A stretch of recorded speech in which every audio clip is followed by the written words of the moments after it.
Waalaikumsalam. Selamat sore semuanya. Salam sejahtera untuk kita semua. Halo. Enggak. Om Sosiatu. Mereka. Mau dengeran. Ya sebelum dimulai mari kita Salam berjuang. Salam berjuang pikir Pikir berjuang. Gemini. Jaya. Marhen. Menang. Deka. Harganya sul. Saya di sini sebagai moderator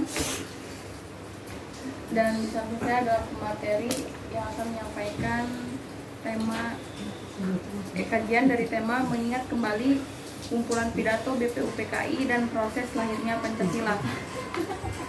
Di sini saya akan membacakan CV-nya. Nama M. Firan Anahum, mahasiswa ilmu politik Universitas Muhammadiyah Jakarta. Riwayat organisasi Ketua Komisariat UMJ tahun 2017 sampai tahun 2019 dan Wakil Ketua Bidang Organisasi DPC GMNI Tangsel periode 2019-2021. Oke, langsung saja kita selesaikan. Baik, terima kasih Serina atas waktu dan kesempatannya.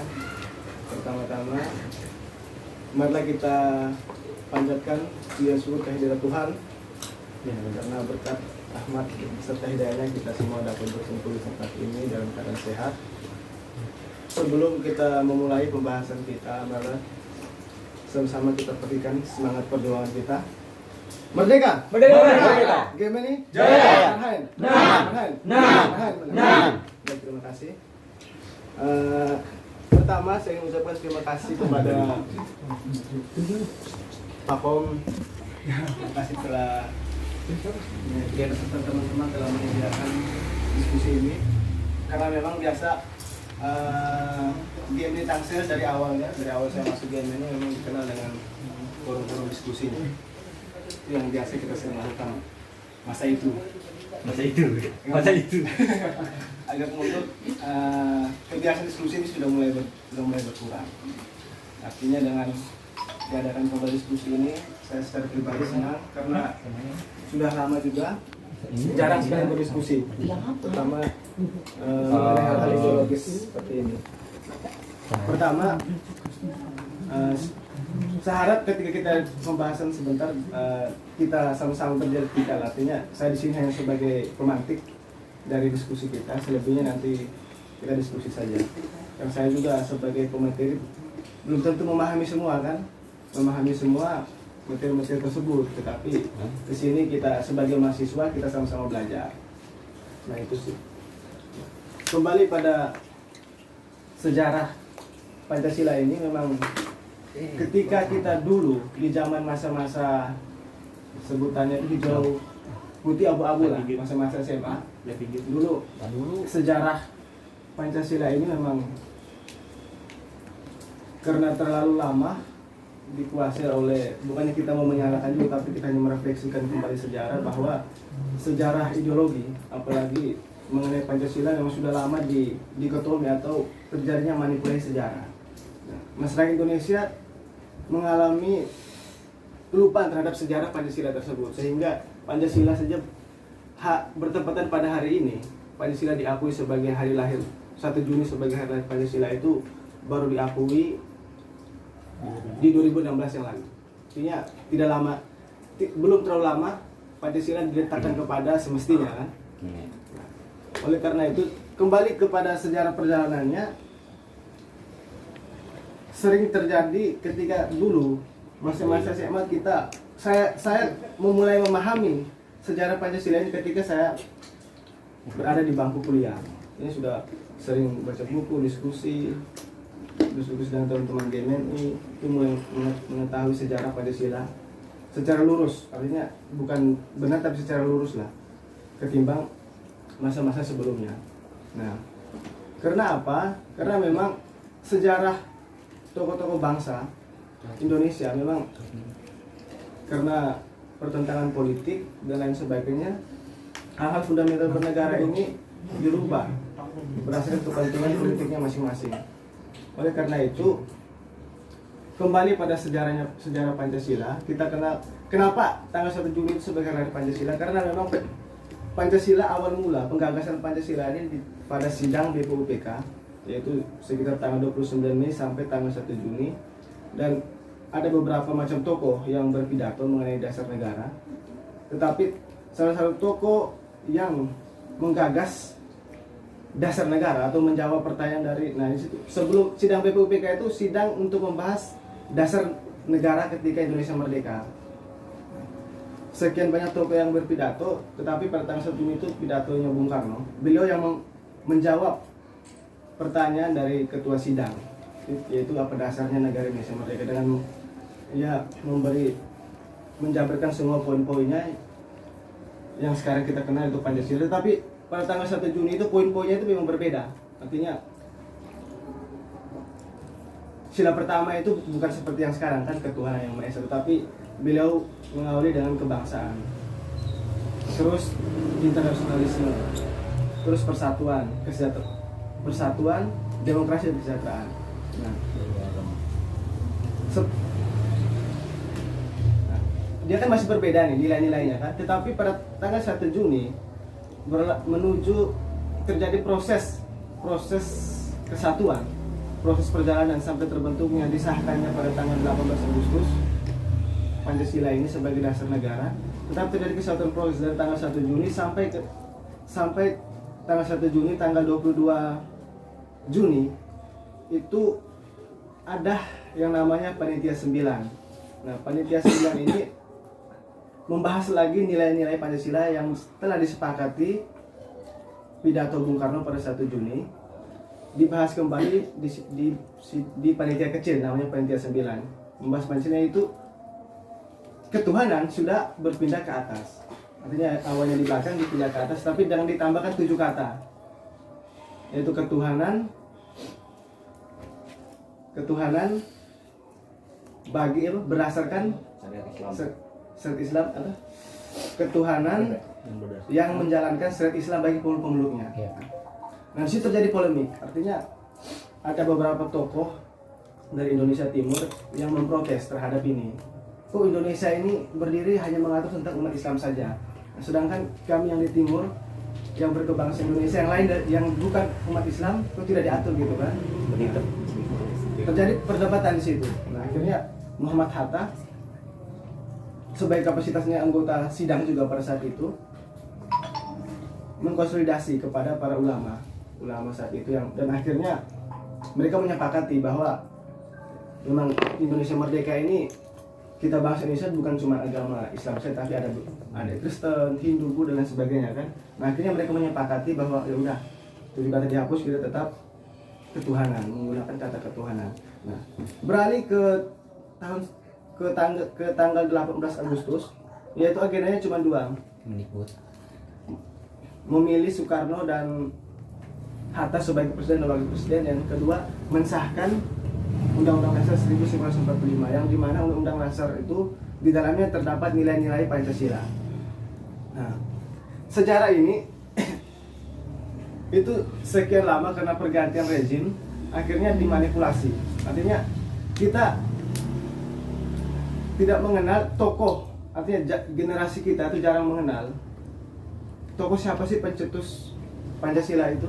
Bahkan dulu sejarah kami di tingkat SD SMP di daerah timur sana itu kami mengetahui bahwa yang menggagas Pancasila itu Muhammad Yamin.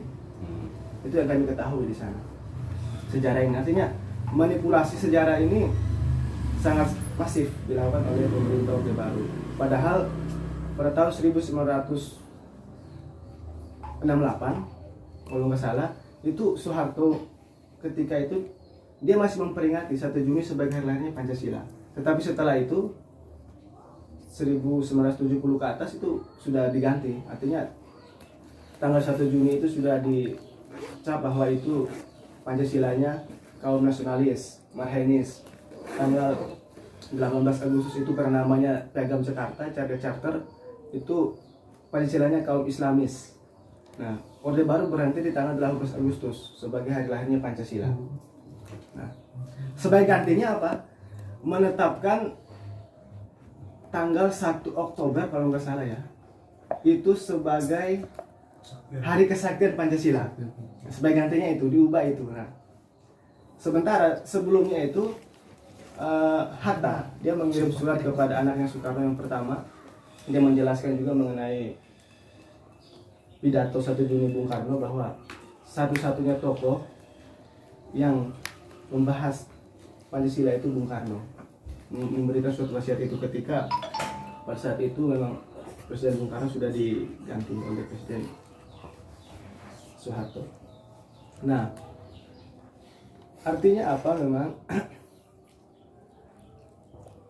sejarah Indonesia ini, apalagi hal-hal yang fundamental mengenai negara, terutama hal dasar bangsa Indonesia.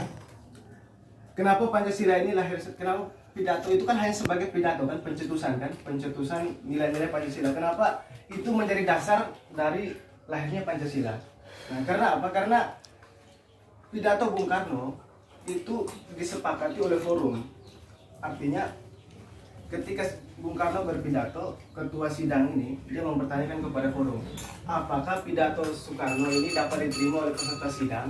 Nah, forum secara aklamasi itu menyepakati bahwa pidato Bung Karno inilah yang menjadi dasar filosofi dari bangsa dan negara. Nah, aklamasi. Nah, jadi aklamasi itu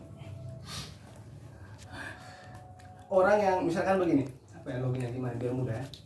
Nah, Bung Karno yang mencetuskan nilai-nilai Pancasila itu, tetapi secara aklamasi disepakati oleh forum. Berarti awalnya yang digagas oleh Bung Karno itu bukan lagi menjadi kesepakatan atau idenya Bung Karno saja, tapi itu sudah menjadi kesepakatan peserta sidang. Artinya itu sudah menjadi bukan lagi miliknya Soekarno, tapi sudah menjadi miliknya peserta sidang BPUPK. Nah, itu yang disebut aklamasi. Nah, mungkin itu saja kayaknya. Sekedar pemantik. Nanti ada beberapa poin-poin lagi yang ingin kawan-kawan bahas. Nanti kita diskusi aja. Saya sekedar memberi pemantik, selebihnya kita diskusi lah. Kembalikan ke moderator. Oke, baik. Boleh Kak, boleh jika ada yang ingin ditanyakan atau yang ingin didiskusikan, silakan. Bung, berarti pada saat sebelumnya kan ada 3 tokoh nih yang merumuskan Pancasila, ya Supomo, Muhammad Yamin. Nah tadi kan Bung bilang Bung Karno itu disetujui oleh anggota forum, berarti pidato yang sebelumnya itu yang Muhammad Yamin dan Supomo itu berarti masih belum disetujui oleh para anggota yang di situ. Ya. Nah, selebihnya kita diskusi apa aja lah kan, jangan langsung teman-teman lain yang punya pendapat, gagasan, kita sharing-sharing aja. Ya, semakin luas kita diskusikan semakin menambah hasanah keilmuan kita kan. Yang pertama, nah memang sidang BPUPK itu kan berangkat dari tanggal 29 sampai tanggal 1 Juni. Nah, artinya sebelum dan yang berpidato itu bukan cuma Soekarno, Yamin dan Supomo, tapi ada sekian banyak tokoh. Karena peserta sidang itu kan berjumlah 60 orang. Nah, Soekarno sengaja dia ambil posisi pada terakhir karena memang dia sebagai tokoh Demokrat, dia ingin mendengarkan dulu nih pendapat-pendapat dari peserta yang lain kan. Nah, memang ada kemiripan, artinya ada kemiripan poin antara Muhammad Yamin, Supomo dan Soekarno. Ada kemiripan poin-poin itu. Nah, tetapi penjelasan yang lebih mendalam. Nah, jadi ketika Bung Karno berpidato pada tanggal 1 Juni itu, awal-awal pidatonya dia menjelaskan dulu tentang kata merdeka, kenapa kita sekarang harus buru-buru mendirikan dan lain sebagainya. Yang lain kan ingin kita cepat-cepat, kita harus Indonesia ini harus semua masyarakatnya cerdas dulu, masyarakatnya pintar dulu dan sebagainya. Nah, Bung Karno nggak mau, menurut dia di penjelasan pidato 1 Juni ya, dia bilang kemerdekaan itu hanya sebagai jembatan saja. Jembatan artinya selebihnya itu ketika kita sudah merdeka, kita sudah terlepas dari penjajah secara fisik, baru kita mulai mengurus kita punya masyarakat. Dia ambil contoh apa? Di Arab Saudi, ketika itu Ibnu Saud mendirikan negara Saudi Arabia, itu masyarakatnya itu masih kolot, artinya mobil saja itu masyarakat yang nggak tahu, masyarakat tidak tahu kalau mobil ini bisa berjalan harus ada bensinnya, itu masyarakat yang nggak tahu. Diambil contoh lagi apa, sebagai penguat diambil contoh di Uni Soviet, ketika Lenin mendirikan negara itu masyarakatnya nggak tahu membaca, nggak tahu tulis, tetapi mereka bisa kan, mereka bisa mendirikan negara. Nah, sama. Nah, contoh itulah yang dipakai Bung Karno untuk mendirikan Indonesia. Nah, karena kebetulan karena memang beliau berpidato pada hari terakhir, dan pertanyaan ketua ini memang menuju kepada tokohnya Soekarno. Artinya ketika Bung Karno berpidato, ketua langsung menanyakan bahwa apakah pidatonya Soekarno ini dapat diterima oleh sidang. Nah, secara aklamasi peserta sidang menyepakati itu, menyepakati pidato Bung Karno itu.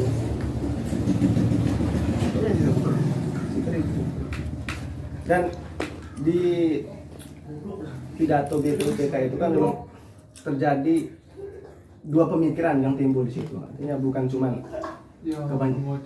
cuman kebangsaan saja, tapi ada pemikiran Islam juga, karena banyak tokoh-tokoh yang berpidato yang ingin mendirikan negara Indonesia ini berdasarkan syariat Islam.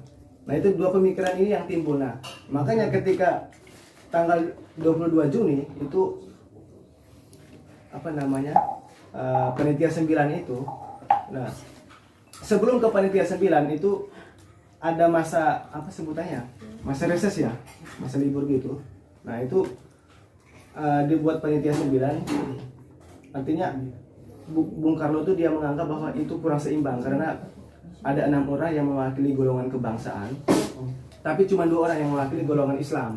Sedangkan dua aliran pemikiran yang timbul pada sidang BPUPK itu 2 pemikiran yang menginginkan syariat Islam dan kebangsaan. Nah, akhirnya dibuatlah forum kecil lainnya yang komposisi anggotanya itu sudah diimbangi, 4 orang mewakili golongan Islam dan 4 orang mewakili golongan kebangsaan. Nah, golongan kebangsaan ini itu tokoh-tokoh Kristen, Hindu, Buddha tuh jatuhnya di golongan kebangsaan kan, ini golongan Islam. Itu aja sih sebetulnya. Kira-kira itulah. Cuma yang lain kita diskusi aja, nggak usah. Artinya nggak usah terlalu formal, ngobrol santai aja. Pusing kita kalau formal terus kan. Kita masih mendalami. Jadi menyimak dulu. Janganlah, kita diskusi lah. Halo, Bung. Artinya kan kalau kita makin diskusi kan makin saling mengenal. Bung, cobilin Bung. Makanin Bung. Sebenarnya pembahasan mengenai Pancasila masih dalam sebenarnya. Aku sengaja ambil tiket doang biar kita diskusi aja, maksud biar lebih lama.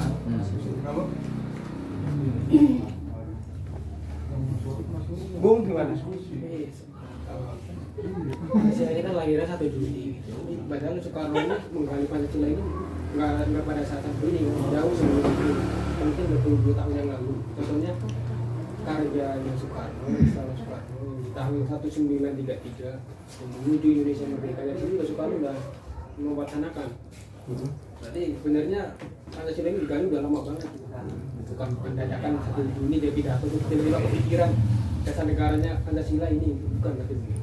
Tadi sudah jauh sebelum itu, cuman baru dikemukakan 1 Juni itu.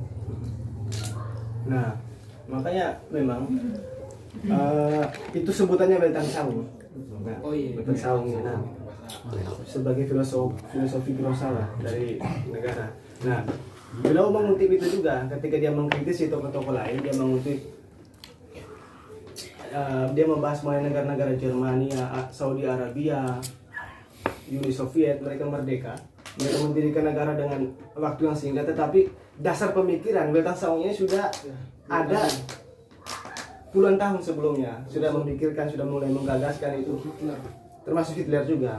Nazi ini kan sudah jauh sebelum dia mendirikan Jermania itu, tapi jauh sebelum itu dia sudah mulai mengkampanyekan ke masyarakat tentang pemikiran Nazisme ini, sama seperti di Lenin, sama seperti. Nah, makanya pemikiran itu berkembang itu ketika dia masih jadi tokoh pergerakan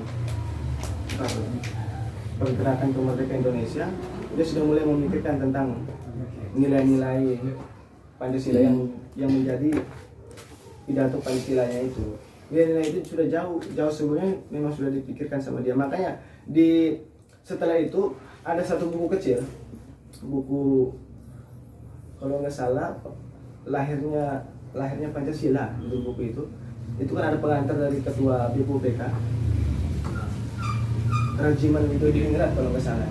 Nah, dia memberi pengantar bahwa nilai-nilai itu memang sudah berakar dan berurat di pikiran Bung Karno itu. Jadi ketika dia berpidato itu dia hanya ngomong aja, udah nggak mikir lagi. Udah di luar kepala. Ya tinggal ngomong apa saja karena memang sudah lama dia pikirkan itu.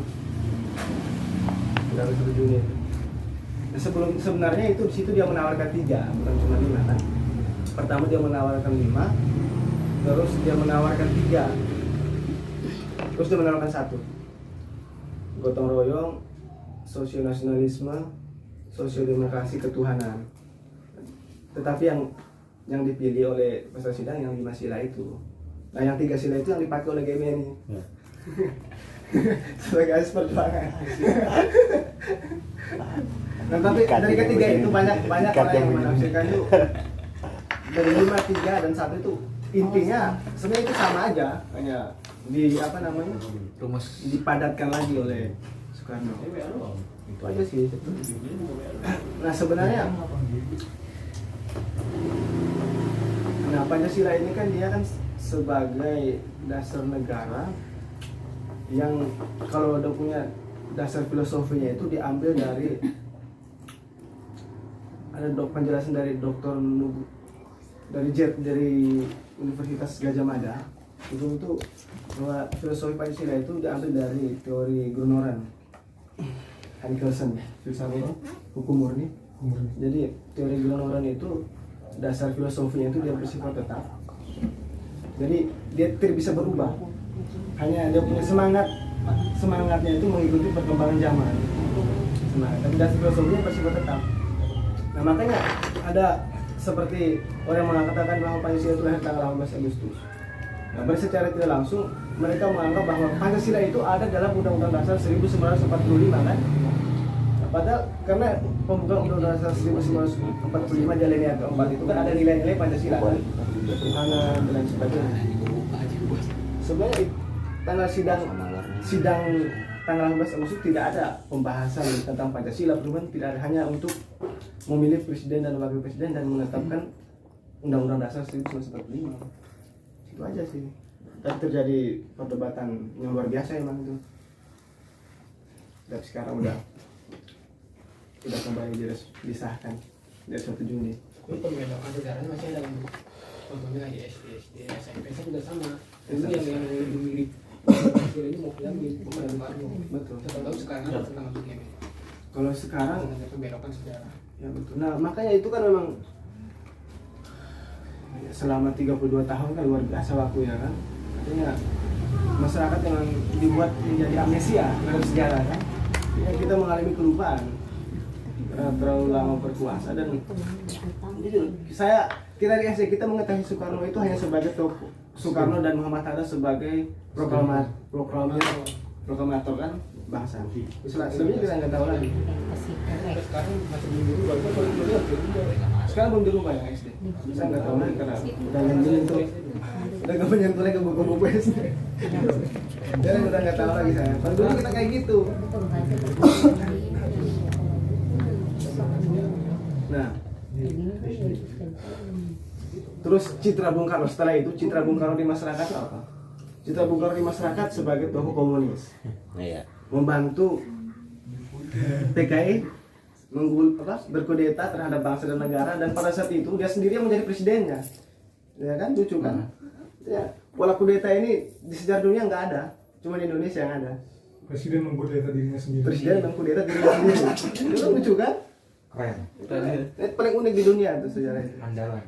Wah, apa gimana? Seorang presiden Baru.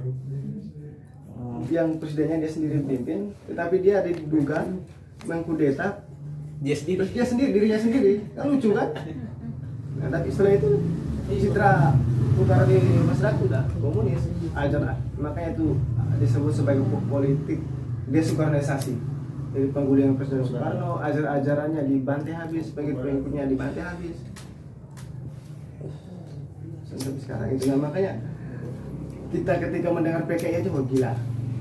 Ngeri kan, takut banget kan? PKI, dulu si PKI, awas kamu dulu. Fobia. Ya, fobia.